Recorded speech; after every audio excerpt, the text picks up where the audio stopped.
During this investigation, we have heard so many heartbreaking stories of small businesses who sunk significant time and resources into building a business and selling on Amazon, only to have Amazon poach their best-selling items and drive them out of business. So I want to talk to you about one company that really stood out from the rest. I want you to pay close attention to how they described your partnership, Mr. Bezos. We heard from a small apparel company that makes and sells what they call useful apparel for people who work on their feet and with their hands, like construction workers and firefighters. This particular business discovered and started selling a unique item that had never been a top seller for the brand. They were making about $60,000 a year on just this one item. One day they woke up and found that Amazon had started listing the exact same product, causing their sales to go to zero overnight.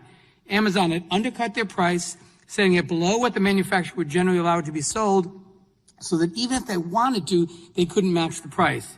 Here's how the apparel company described working with Amazon, and I quote, "Amazon strings you along for a while because it feels so good to get that paycheck every week. And in the past, for lack of a better term, we called it Amazon heroin because you just kept going and you had to get your next fix, your next check. But at the end of the day, you find out that this person who was seemingly benefiting you, making you feel good, was just ultimately going to be your downfall," end quote. So, Mr. Bezos, this is one of your partners. Why on earth would they compare your company to a drug dealer? Sir, I have great respect for you in this committee. We sold only our own inventory. It was a very controversial decision inside the company to invite third-party sellers to come into what is really our most valuable retail real estate, our product detail pages. We did that because we were convinced that it would be better for the consumer. It would be better for the Mr. customer Bezos, to have all of that selection. And I think we were right, and I think it's worked out well. Reclaiming my time. Unfortunately, this is one of, reclaiming my time, Mr. Bezos, this is one of many small companies that have told us during this year-long investigation that they were mistreated, abused, and tossed aside by Amazon. Now, Mr. Bezos, you say that Amazon is only focused on doing what's best for the customer. You just said it again, and that also third-party sellers. But how is that possible when you compete directly with third-party sellers with your own products that undercut the competition? Isn't it an inherent conflict of interest for Amazon to produce and sell products on its platform that compete directly with third-party sellers, particularly when you, Amazon, sets the rules of the game? Thank you. No, I don't believe it is.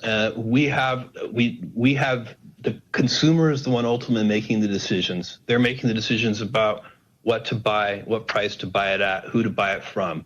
And That's not the question, Mr. Bezos. The question is there an inherent conflict of interest because you are a data company? You know when customers put something in their cart, when they take it out. Traditional brick and mortar stores like a grocery store where competition occurs don't have that. And so I just want to follow up finally on an answer to the question that you gave to Congressman Jayapal. You said that you can't guarantee that the policy of not sharing third-party sellers' data with Amazon's own line hasn't been violated. You couldn't be certain. Can you please explain that to me? Can you list examples of where that policy has been violated? Because it's particularly concerning to me, Mr. Bezos, that shouldn't third parties know for sure that find their competitors? Why should a third party seller list their product on Amazon if they're just going to be undercut by Amazon own product as a result of data you take from them? Sir, I think what I want you to understand, and I think is important to understand, is that we have a policy against using individual seller data to compete with our private label products. You couldn't assure Ms. Jayapal that policy isn't violated routinely. Well, we are investigating that, and I do not want to sit here, and I do not want to go beyond what I know right now. But we are, as a result of that Wall Street Journal article, we are looking at that very carefully, and we want to get this back.